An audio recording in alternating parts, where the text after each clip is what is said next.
Fils et du Saint-Esprit, ainsi soit-il. Mais bien, chers frères et sœurs, neveux, nièces, chers amis, continuons notre réflexion sur les sacrements, spécialement le sacrement du baptême. On a vu que le sacrement du baptême a été institué par notre Seigneur Jésus-Christ pour nous communiquer le salut éternel.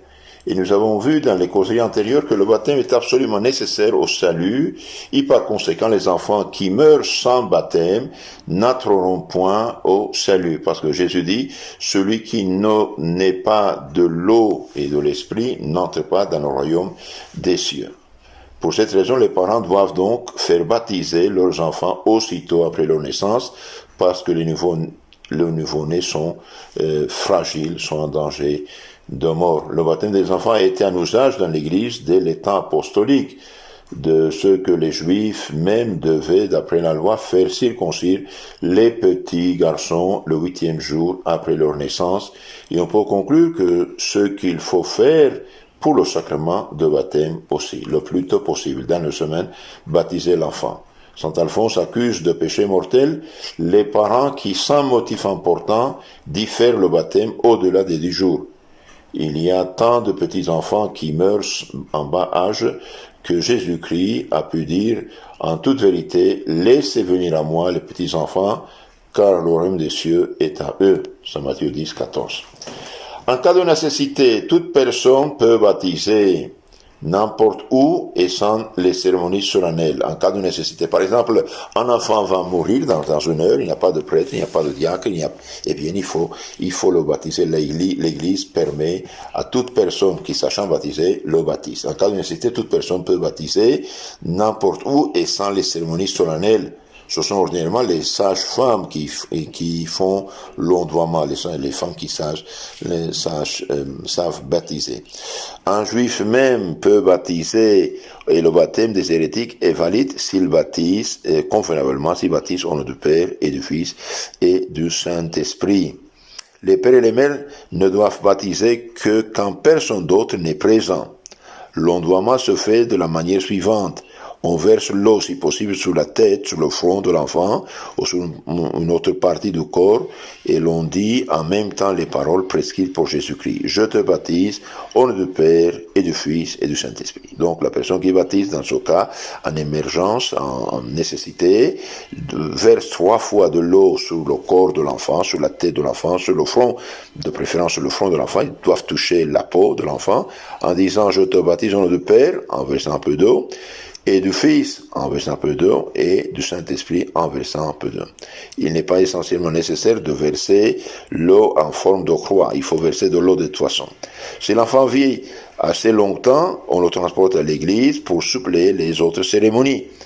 Mais si après une enquête sérieuse, on doute de la validité du baptême, le prêtre peut baptiser de nouveau sous condition. Donc, en cas de danger de mort, on baptise l'enfant en versant 3 fois de l'eau sur sa tête, en disant « Je te baptise au nom du Père », en versant de l'eau, et du Fils, en versant de l'eau, et du Saint-Esprit. Les prêtres, après, si l'enfant ne meurt pas, le prêtre complète les cérémonies, les autres onctions avec de l'huile sainte et les autres orations, prières. Mais s'il meurt l'enfant, dans ce cas, eh bien, on a ouvert devant lui la porte du ciel. Le baptême des non-catholiques est valide dans la mesure où les non-catholiques font ce que l'Église a toujours fait, baptise au nom du Père et du Saint-Esprit avec l'intention de baptiser, l'intention d'effacer le péché originel. Malheureusement, la nouvelle secte protestante, vu ne croit plus au baptême, ne croit pas au péché originel, ça ne va pas leur baptême. C'est un drame pour eux. Et une personne baptisée, en tout cas, peut être rebaptisée, serait un péché, serait le soucier, si, ce serait un péché. Les prêtres seuls sont les ministres ordinaires du baptême. Il le confère à l'Église et avec les cérémonies solennelles. Donc, seulement les prêtres peuvent baptiser dans l'Église avec les cérémonies solennelles dans le cas normal. Dans les premiers siècles de l'Église, l'évêque seul baptisait, les prêtres ne le faisaient qu'avec l'autorisation de l'évêque. Mais lorsque les diocèses s'agrandirent et que l'évêque ne put pas aller partout pour baptiser, les prêtres eurent le droit de baptiser en raison même de leur sacerdoce. Toutefois, dans une paroisse, le curé seul ou son représentant, naturellement l'évêque du diocèse aussi, peut faire usage de ce droit. Primitivement, le baptême se donnait dans les chapelles nommées baptistères. C'était de petits édifices en pierre avec un grand bassin contenant l'eau baptismale. Ils se trouvaient ordinairement près, quelquefois même, à l'intérieur de l'église épiscopale. Quand vers l'an 600, le baptême des enfants devint général, on érigea les fonts baptismaux, c'est-à-dire des bassins en pierre contenant l'eau consacrée comme il existe aujourd'hui. De tout temps, on a sévèrement interdit le baptême dans les maisons particulières. On ne conférait le baptême dans la chapelle privée que pour des princes et les rois. Les cérémonies du baptême n'auraient pas de sens dans les maisons particulières. Une action aussi sainte que le baptême doit se faire à l'église, et aujourd'hui encore, le baptême ne doit jamais être conféré dans une maison particulière sans la permission expresse de l'évêque. Sauf, comme on a dit, en cas d'émergence, de péril de mort, là c'est autre chose, n'est-ce pas? Donc au début, on baptisait les adultes et les enfants. Et quand tous les adultes ont été baptisés, eh bien on a fait le baptême seulement des enfants, puisque tout le monde était déjà baptisé.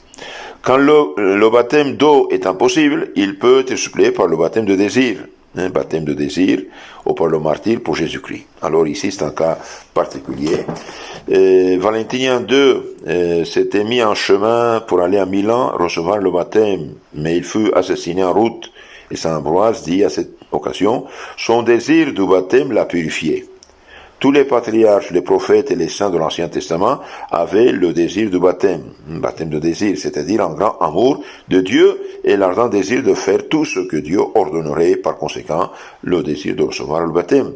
Or, aux yeux de Dieu, qui par là montre son infinie miséricorde, la volonté a la valeur de l'action. Aux yeux de Dieu, la volonté a le désir de l'action. Cependant, toutes les peines temporelles du péché ne sont pas remises par le baptême du désir. Donc, une personne qui croit que Dieu existe, une personne, comme dans le cas de l'empereur Valentin II, croit en Jésus-Christ, croit la foi, il a la foi, il croit, il veut être baptisé, il va se faire baptiser dans le chemin où on le tue, eh bien il est purifié par le désir du baptême. Par exemple, un païen, un musulman, un juif, un non-chrétien, qui croit que Dieu existe, qui suit la loi naturelle dans son cœur, inscrite, les commandements, faire le bien, éviter le mal, qui dit Dieu, mon Dieu, je veux faire votre sainte volonté, pardonnez-moi mes péchés, je crois en vous que vous existez, que vous êtes juste, que vous êtes miséricordieux, eh bien, il a le désir de faire la volonté de Dieu, donc il a le désir du baptême, même s'il ne sait pas du baptême, eh bien, Dieu le purifie dans ce cas. Ça s'appelle baptême du désir.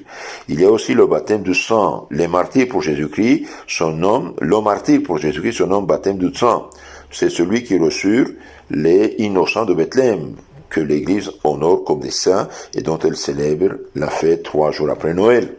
C'est aussi celui qu'ont reçu tous ceux qui, avant d'être baptisés, souffrirent la mort, soit pour la foi catholique, soit pour une vertu chrétienne, soit pour l'accomplissement chrétien d'un devoir. Par exemple, Saint Jean-Baptiste. Sainte Émarancienne, qui n'était pas encore baptisée, priait au tombeau de Sainte Agnès et fut lapidée pour les païens.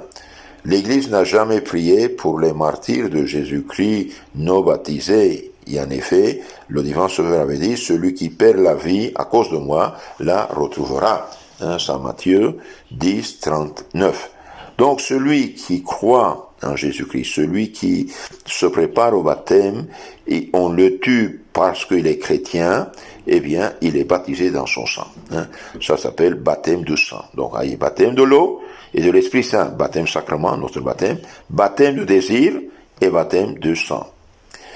Dans les premiers temps de l'Église, on baptisait solennellement le vendredi saint, la vigile de Pâques, le samedi avant Pentecôte, et en Orient le jour de l'Épiphanie, roi des rois mages.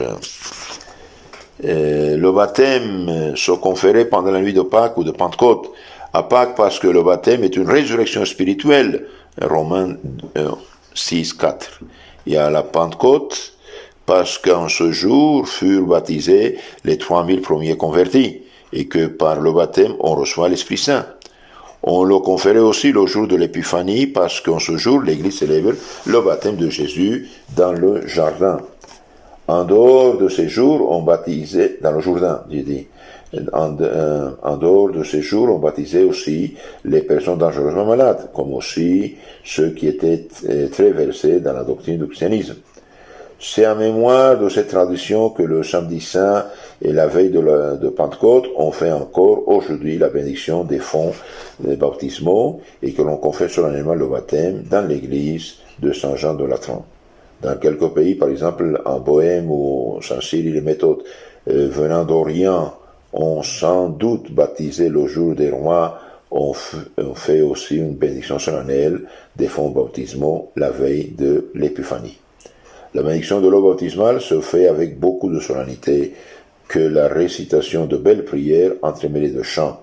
Mais on plonge dans l'eau le cierge, puis on plonge dans l'eau le cierge pascal, le cierge de Pâques qui représente le Christ, on fait sur elle des insufflations, etc., afin qu'on y mélange l'huile des catéchumènes et le Saint-Huile. Donc, la vigile de Pâques, on fait une bénédiction solennelle de l'eau baptismale, demandant au bon Dieu d'envoyer son Esprit Saint pour purifier cette eau, pour qu'elle serve pour le baptême. Dans les premiers temps de l'Église, le baptême était précédé de l'enseignement religieux nommé catéchuménat. Celui qui voulait devenir chrétien devait se présenter à l'évêque qui lui adressait différentes questions. S'il le trouvait digne, il le recevait solennellement comme catéchumène. Il lui imposait les mains pour signifier que l'Esprit Saint lui serait bientôt communiqué, lui traçait le signe de la croix sur le front et la poitrine, car le catéchumène doit avoir dans l'esprit et dans le cœur la doctrine du crucifié, c'est-à-dire la croire et conformer sa conduite. Enfin, lui mettait du sel dans la bouche comme signe de préservation de la corruption du péché. Tous ces rites de l'Église ancienne, aujourd'hui, existent dans le rite du baptême des enfants. L'Église ne veut pas perdre ce que l'Esprit Saint lui a inspiré. Il portait alors le nom de catéchumène de la première classe. Et pendant 2 ans, on lui enseignait l'histoire biblique de l'Ancien et du Nouveau Testament, les 10 commandements de Dieu et les 2 préceptes de la charité. Donc on enseignait le catéchisme pour le baptiser. Les catéchumènes avaient dans l'église une place réservée dans le vestibule et pouvaient assister au commencement de la messe et au sermon. Mais ils devaient se retirer avant l'offertoire en faisant alors réciter aux assistants le symbole des apôtres et celui qui ne le savait pas était renvoyé. À la fin de la 2e année, on devenait catéchumène de la 2e classe ou inscrit, c'est-à-dire noté dans le registre. Chaque jour pendant le carême, on faisait à des catéchumènes des sermons spéciaux. Ils devaient aussi jeûner et faire à l'évêque une confession qui, cela se comprend, n'était pas un sacrement. On les sanctifiait pendant ce temps par différentes prières liturgiques, bénédiction et consécration. On soufflait sur eux pour indiquer la communication prochaine de l'Esprit Saint. On les exorcisait pour chasser le démon. On leur mettait de la salive aux oreilles et aux narines pour leur faire comprendre que leur sens spirituel devait être ouvert aux vérités divines. Saint Marc 7, 33. On leur oignait d'huile la poitrine et le dos pour les avertir que le Saint-Esprit les aiderait à porter le joug de Jésus-Christ. Après le dimanche des rameaux, dans les dernières semaines avant le baptême, on leur enseignait la doctrine du mystère de la Sainte Trinité, le symbole des apôtres et l'oraison dominicale, le Notre Père. Toutes ces cérémonies avec la récitation du Credo et du Pater Noster, de Notre Père, immédiatement avant le baptême, sont conservées jusqu'à nos jours dans le baptême des enfants.